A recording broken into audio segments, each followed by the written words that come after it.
சிம்ம ராசிக்கார அன்பர்களே, சிம்ம ராசிலாம் எப்படியாப்பட்ட ராசின்னு நிறையா பேருக்கு தெரியாது. சிம்ம ராசிலாம் ஒரு எடுத்த விஷயத்தை முடிக்காமல் பின்வாங்கவே மாட்டாங்க. அது எவ்வளோ தவறான செயலாக இருந்தாலும் சரி, எவ்வளோ பெரிய கடினமான செயலாக இருந்தாலும் சரி, ரிஸ்க் எடுக்கிறதெல்லாம் ரஸ்க் சாப்பிட்ற மாதிரிம்பாங்கள்ல, அதெல்லாம் இந்த சிம்ம ராசிக்கு மட்டும்தான் பொருந்தும். சிம்ம ராசிக்காரர்கள் நிறைய பேர் எங்களோட தொழில் ரீதியான விஷயங்களுக்காக நிறைய போராடி இருப்பாங்க. சிம்ம ராசிக்காரர்களில் ஒரு குறிப்பிட்டவங்களுக்கு மட்டும்தான் வந்து இந்த சில வருடங்களாக ஒரு நல்ல விஷயங்கள்லாம் நடந்திருக்கு அப்படின்னு சொல்லலாம். குறிப்பிட்டவங்களுக்கெல்லாம், அதாவது ஒரு 100ல் 5% பேருன்னு வச்சுக்கோங்களேன். மீதி இருக்கிற இந்த 95% என்ன சார் ஆனாங்க அப்படின்னு கேட்டால், வாழ்க்கையில் பல கஷ்டங்களை அனுபவித்ததில் இந்த சிம்மராசிக்காரன் மாதிரி யாருமே இருக்க முடியாது. அதே மாதிரி இந்த சிம்மராசிக்காரன் கூட இருந்தான் அப்படின்னா அங்கே இருக்கிற இடம் வைப்ரேஷனாக இருக்கும், ஒரு சூப்பர் வைப்ரேஷனாக இருக்கும், ஒரு பாசிட்டிவ் வைப்பாக இருக்கும். கூட இருக்கக்கூடிய மற்றொரு நபருக்கும் பவர் தரக்கூடிய அளவுக்கு, ஒரு பாசிட்டிவ் எனர்ஜி தரக்கூடிய அளவுக்கு ஒரு நபர் இருக்கார் அப்படின்னா அவர் இந்த சிம்மராசிக்காரராக தான் இருப்பாங்க. சிம்மராசிக்காரன் தொழில் தொடங்குறதுக்கு முன்னாடி வருவான், சிம்மராசிக்காரன் சண்டை போடுறதுக்கு முன்னாடி வருவான், சிம்மராசிக்காரன் எதிர்த்து நிற்கிறதுக்கு முன்னாடி வருவான். ஆனால் இந்த சிம்மராசிக்காரனுக்கு ஒரு கஷ்டம்னு இருந்தபோது ஒருத்தங்க கூட இல்லையே சார். உங்கள் கூட இருந்தவங்களாம் என்ன சார் ஆனால் உங்களுக்கு ஒரு குறிப்பிட்ட காலகட்டம் வரும்போது தானே சார் தெரிஞ்சுது அவன் யார் என்ன, உங்கள்கிட்ட வாங்கி சாப்பிட்டவனோ உங்களுக்கு உதவுனானா உதவலியா, இந்த காலகட்டத்தை தானே சார் இந்த ஒரு 6-7 வருடமாக நீங்கள் வந்து பார்த்துட்ருக்கீங்க. எவன் உங்களுக்கு உதவுகிறான், இல்லாத சமயத்திலும் உங்களுக்கு உதவுபவன் யார், இருந்த சமயத்தில் உங்களோடு இருந்தவன் யார் அப்படிங்கிறதெல்லாம் இந்த காலகட்டத்தில் தான் நீங்கள் வந்து ஃபில்ட்ரு பண்ணி எடுத்துருப்பீங்க. இந்த ராசிக்காரர்களுக்கு ஒரு அற்புதமான மேட்டர் இருக்குது, அதை நான் சொல்கிறேன். தயவுசெய்து வீடியோ ஸ்கிப் பண்ணாமல் பாருங்கள். நிறைய பேர் யோசிச்சுட்ருக்கீங்க, சார் இப்போ நான் இந்த விஷயத்தை சொல்கிறேன் அப்படின்னா ஒருத்தர் என்னங்கிறீங்க, நல்ல விஷயமா இருந்தது அப்படின்னா எங்கே சார் எல்லாம் நல்ல விஷயங்கிறீங்க, ஒன்று கூட நடந்ததே இல்லை, இத்தனை வருஷத்தில் இப்படி எல்லாம் நல்ல விஷயம் நடக்குதுங்கிறாங்க, ஒரு யூடியூபர் கூட இது வரைக்கும் சொன்னதை நிறைவேற்றதே இல்லை அப்படிங்கிற மாதிரி சொல்கிறாங்க. சார் தயவுசெய்து யோசிச்சுக்கோங்க. சிம்ம ராசிக்கு பொதுபலன் தான் இப்போ எல்லாருமே யூடியூப்பில் சொல்லிகிட்டு இருக்கோம். பொதுபலன் அப்படின்னா இப்போ சிம்மராசியில் எத்தனை பேர் இருப்பாங்க, உங்கள் ஊருக்குள்ள உங்கள் வீட்டில் எடுத்துக்கோங்க, ஒருத்தர் 2 பேர் இருப்பீங்க. உங்களோட வீதியில் எடுத்துக்கோங்க, கிட்டத்தட்ட ஒரு 5 பேர் வந்துடுவீங்க. உங்களுடைய ஊரில் எடுத்துக்கோங்க, அதுலேயே 1000 பேர் வந்துடுவீங்க. அப்போ 1000 பேருக்கு ஒரே மாதிரி இருக்குமா? அப்போ தமிழ்நாடு எங்கே இருக்குது, இந்தியாவுக்குள்ளே எத்தனை கோடி பேர் இருப்பான் சிம்மராசிக்காரன்? எல்லாத்துக்கும் ஒரே மாதிரி நடக்கிறது இல்லையே. காரணம் என்ன அப்படின்னா, நீங்கள் சிம்மம் அப்படிங்கிற ராசியில் மட்டும்தான் ஒன்று, மற்றபடி தசாபுத்தி வேறு, உங்களுக்கு லக்கினம் வேறு, நட்சத்திரம் வேறு, உங்களோடு பிரயாணிக்கக்கூடிய மற்ற ராசிகள் வேறு, அதற்கு தகுந்த மாதிரி தான் உங்களுடைய செயல்பாடுகளும் நடக்கும். ஸோ இதெல்லாம் ஃபில்ட்ரு பண்ணி தான் ஜாதகத்தையே சொல்ல முடியும். அதனால தான் உங்களுக்கு தனி புக்கு, உங்களோட கேட்லாக், உங்களுடைய காஷன் புக்கு அப்படின்னு சொல்லுவாங்க. உங்களோட கேட்லாக் புக்கு, உங்களுடைய மேனுஃபேக்சரோட புக்கு தான் ஜாதகம். உங்களோட மேனுஃபேக்சர் எப்படி இருக்குது, யாரால் மேனுஃபேக்சர் பண்ணப்பட்டது, அதை எப்படி உங்களை பயன்படுத்தணும் அப்படிங்கிறதுலாம் அந்த ஜாதகத்தில் தான் இருக்குது. ஸோ அந்த புக்கை பார்த்து உங்களுக்கு இப்படி தான் பண்ணணும், மேனுவல் புக்கை பார்த்து தான் வந்து உங்களை வந்து தெரிஞ்சிக்க முடியும். உங்களோட லோக்கலில் இருக்கக்கூடிய அந்த மேனுவல் புக்கை பார்க்க தெரிஞ்ச ஒரு ஜோதிடர்கிட்ட கொடுங்க, அந்த ஜாதகத்தை செக் பண்ணி சொல்லட்டும். இல்லை சார் அது சரியாக சாட்டிஸ்ஃபேக்ஷன் இல்லை அப்படிங்கிறவங்க மட்டும் கீழே டிஸ்கிரிப்ஷனில் ஒரு நம்பர் கொடுத்துருக்கேன், பிரபல ஜோதிடருடைய நம்பர் தான். நீங்கள் வெயிட் பண்ணி தான் பார்க்குற மாதிரி இருக்கும், அப்பாயின்மெண்ட் கொடுத்ததுக்கப்புறம் தான் பார்க்குற மாதிரி இருக்கும். இவர் ஒரு விவிஐபி ஜோதிடர் தான், நிறைய அரசியல் பிரமுகர்களுக்கும் ஆக்ட்ரஸும் ஜோதிடம் பார்க்குறவர் தான். நீங்கள் வெயிட் பண்ணி பார்க்குற மாதிரி இருந்தால் மட்டும் நீங்கள் வந்து பார்க்கலாம். வெளிநாட்டு நண்பர்களாக இருந்தால் வாட்ஸ்அப்பில் தொடர்பு கொள்ளலாம். வெயிட் பண்ணி அப்பாயின்மெண்ட் கிடைச்சதுக்கப்புறம் தான் நீங்கள் வந்து பார்க்க முடியும். தெளிவாக சொல்லிட்டோம். ஃபோன் பண்ணால் எடுக்கல, பிஸின்னு வருது, கால் பண்ணால் இப்போ அட்டன் பண்ண மாட்டேங்கிறாங்க, அப்பாயின்மெண்ட் கொடுத்து 2 மணி நேரம் ஆகுது இன்னும் கொடுக்கல, இந்த மாதிரி விஷயங்கள்லாம் கொஞ்சம் இருக்குது. ஏன்னா நிறைய பேர் வெயிட் பண்ணிட்டு இருக்கிறாங்க, அதுக்கு தகுந்த மாதிரி வெயிட் பண்ணி தான் பார்க்குற மாதிரி இருக்கும். அப்படி இருக்குது ஓகே அப்படிங்கிறவங்க மட்டும் நீங்கள் கீழே இருக்கிறீங்க வாட்ஸ்அப் பண்ணிக்கோங்க, ஃபோன் பண்ணி நீங்கள் வந்து பேசிக்கோங்க. நம்பர் நான் ஃபேஸ்புக்கில் ஸ்க்ரீன்லேயே கொடுத்துட்றேன், அதேமாதிரி டிஸ்கிரிப்ஷனில் நம்பர் கொடுத்தா நீங்கள் செக் பண்ணிக்கோங்க. இந்த ராசிக்காரர்களுக்கு இன்னொரு விஷயத்தை நல்லா மைண்டில் ஞாபகம் வச்சுக்கோங்க. சிம்ம ராசிக்காரர்கள் கோவக்காரர் அப்படின்னு நிறைய பேர் சொல்லுவாங்க.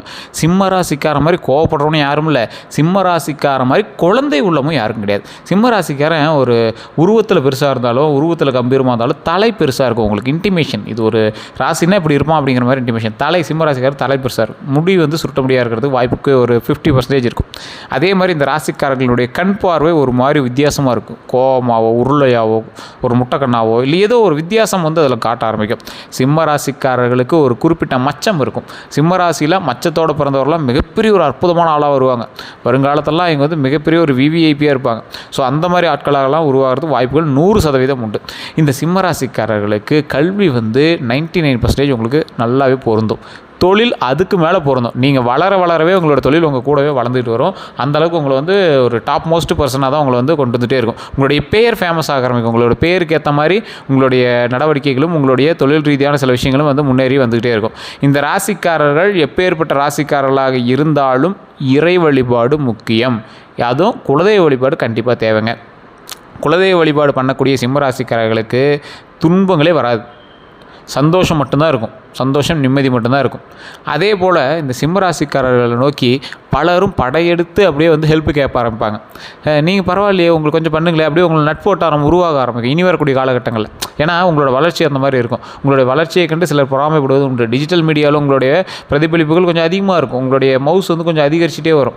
ஸோ அதே போல் நீங்கள் வந்து ஏதாவது இப்போ இன்ஸ்டாகிராமு, ஃபேஸ்புக்கு, யூடியூப்பு அந்த மாதிரி விஷயத்தில் நீங்கள் கொஞ்சம் ப்ராப்ளம் ஆவீங்க.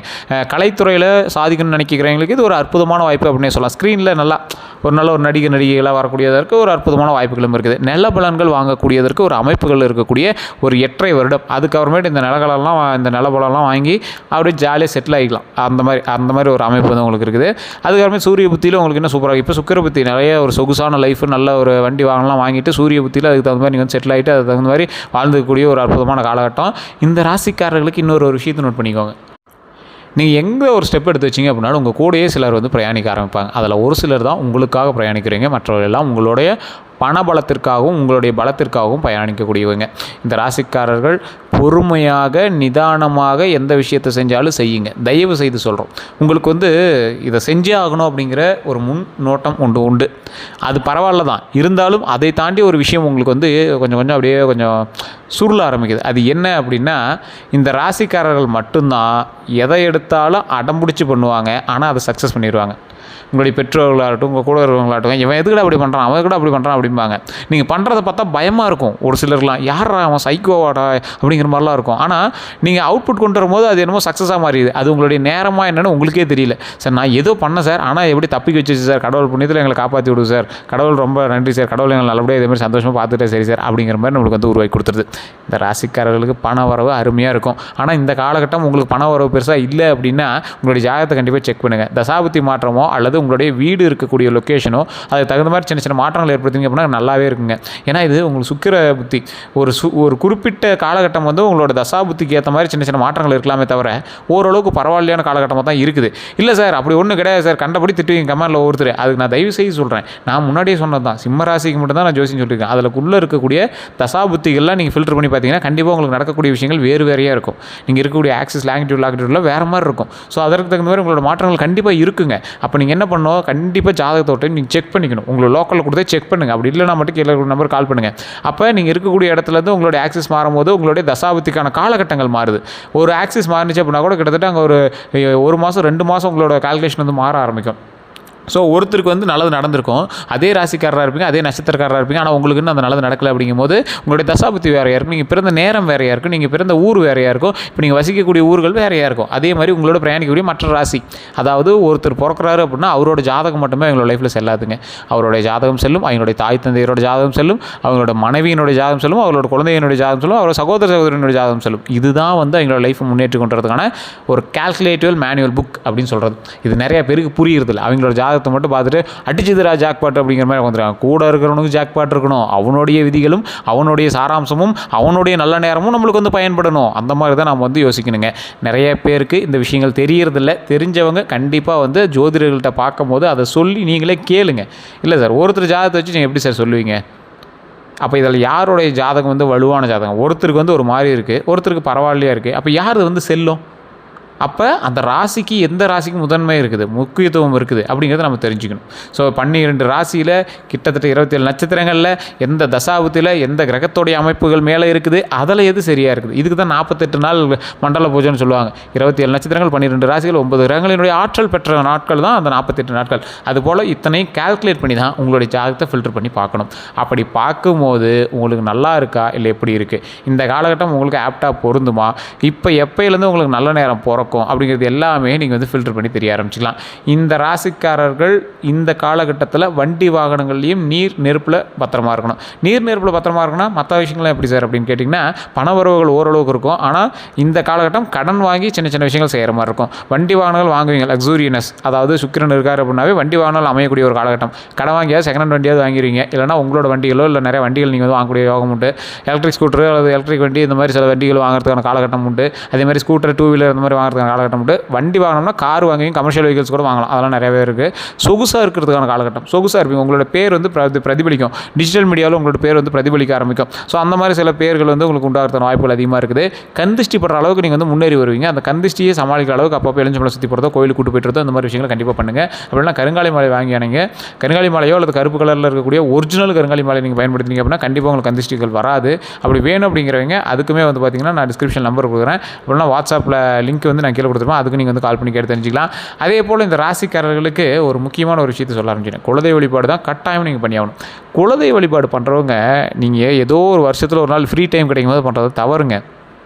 அப்படி பண்ணலாம், நம்ம சாமி தான் அப்படி நம்மளோட சொல்ல போகிறது கிடையாது. இருந்தாலும் பௌர்ணமி நாட்கள் அம்மன் தெய்வத்தையும் அமாவாசை நாட்களில் ஆண் தெய்வத்தையும் நீங்கள் வணங்குனீங்க அப்படின்னா அதோடைய விஷயமே வேறு மாதிரி இருக்கும், லெவலே வேறு மாதிரி இருக்கும் இல்லையா? ஒரு நல்ல வளர்பிறை நாட்களில் போய் உங்களோட குலதெய்வத்தை வழிபட்டுவாங்க. ஒரு நாளாவது வருடத்தில் ஒரு நாள் அங்கே போயிருங்க. அங்கே உங்களோட குலதெய்வத்தில் உட்காந்து பேசுங்க. கூட்டமாக இருக்கிற அன்றைக்கி தான் போகணும்லாம் அவசியம் இல்லை. கூட்டம் இல்லாத அன்றைக்கி கூட நீங்கள் ஒரு நாளைக்கு போயிட்டு வாங்க. போய் உங்களுடைய குறைகளை சொல்லி பேசுங்க. அழுதுறாதீங்க. குலதெய்வத்தை மட்டும் அழுவே கூடாது. பேசுங்க. சந்தோஷமாக பேசி உங்களுக்கு என்ன தேவைகள் இருக்கோ அந்த தேவைகளை சொல்லி அதை வந்து நிவர்த்தி பெறணும். அப்படின்னா குலதெய்வம் மனமிறங்கி வர வர எல்லா தெய்வங்களும் வழிவிட ஆரம்பிக்கும். எல்லா தெய்வங்களும் வழிவிட ஆரம்பிக்க நமக்கு நன்மைகளை அள்ளி கொடுக்க ஆரம்பிக்கும். தொழிலில் முன்னேற்றத்தை கொடுக்கும், கல்வியில் முன்னேற்றத்தை கொடுக்கும், செல்வத்தில் முன்னேற்றத்தை கொடுக்கும், 16 செல்வங்களும் பெற்று பெருவாழ்வு வாழ வைக்கும். தொழிலில் நல்லா லாபம் வர ஆரம்பிச்சு அப்படின்னா பண வர உண்டாக ஆரம்பிக்கும். பண வர உண்டாச்சு அப்படின்னா கடன் தொலைகள் நீங்கும். கடன் தொலைகள் நீங்கிச்சு அப்படின்னா மனசு வந்து சந்தோஷமாக ஆரம்பிக்கும். மனசு சந்தோஷமாக இருந்துச்சுன்னா எந்த செயலை தொட்டாலும் வெற்றி தான். அதே போல் உடல் ஆரோக்கியமாக கடவுள் வந்து நம்மளை வச்சுக்கும், நீண்ட ஆயுளோடையும் நம்மளை வச்சுக்கும். இதுதான் நமக்கு தேவைங்க. இது வந்து கடவுள் கண்டிப்பாக நம்மளுக்கு செஞ்சு கொடுக்கும். ஸோ இதெல்லாம் நீங்கள் மைண்டில் வச்சுட்டு அதுக்கு தகுந்த மாதிரி வந்து இறைவனை வணங்கணும். பாசிட்டிவாக வணங்கணும் அப்படின்னா கண்டிப்பாக பாசிட்டிவ் விஷயங்கள் கண்டிப்பாக நடக்குங்க. உங்களுக்கான காலகட்டமும் உங்களுடைய பாசிட்டிவ் எனர்ஜியும் இணையணும். அப்போ தான் உங்களுக்கு வந்து நல்ல நேரம் பிறக்கும். உங்களுக்கான காலகட்டம் ஜாதகம் சொல்லும். உங்களோட பாசிட்டிவ் எனர்ஜி நீங்களாக உங்களோட உடலுக்குள்ளே உருவாக்கிக்கணும். இதுதான் வந்து ஆறா அப்படின்னு சொல்லுவாங்க. எல்லா கடவுளுக்கு முன்னாடி இருக்கும் ஒரு ஒளிவட்டம் மாதிரி. எல்லா மனுஷனுக்கு முன்னாடி அது இருக்கும். அதுக்கோசரம் தான் பெண்கள் வந்து தலையில் பூ வைப்பாங்க. அந்த ஆறாவை மதிக்கக்கூடிய ஒரு விஷயமாக. பல சில ஆண்களும் பூ வச்சுருக்காங்க. அது நிறைய பேருக்கு தெரியறதில்ல. ஸோ இதே மாதிரி இந்த இறைவனை வணங்கும் போது ஒவ்வொருவரும் கொஞ்சம் யோசித்து உங்களுடைய குலதெய்வ வழிபாடு பண்ணிவிட்டு அங்கே இருக்கக்கூடிய ஒரு 10 பேருக்கு அன்னதானம் பண்ணுங்கள். மிகப்பெரிய சந்தோஷமான சில நாட்கள்லாம் உங்களுக்கு காத்துட்ருக்கு. சில நாட்களில் மிகப்பெரிய சந்தோஷமான பல நாட்கள்லாம் நம்ம காத்துட்ருக்கு. பல சந்தோஷமான நாட்கள் காத்துட்ருக்கு. ஸோ அதனால் ஒவ்வொரு விஷயத்தையும் சக்ஸஸ்ஃபுல்லாக நடக்கிறதுக்கான காலகட்டமாக அமையுது. ஸோ தயவுசெய்து இறை வழிபாடு பண்ணுங்கள். வேறு ஏதாவது சந்தேகங்கள் இருக்குது அப்படின்னா கீழே டிஸ்கிரிப்ஷனில் நம்பர் இருக்குது. அந்த நம்பருக்கு ஃபோன் பண்ணி ஜோதிட ரீதியான விஷயங்கள் பேசிக்கலாம். இப்போ நான் சொன்னதெல்லாம் உண்மையா அப்படின்னு மறக்காம கமெண்ட் செக்ஷனில் பதிவிடுங்க. எல்லோருக்கும் நன்றி நண்பர்களே.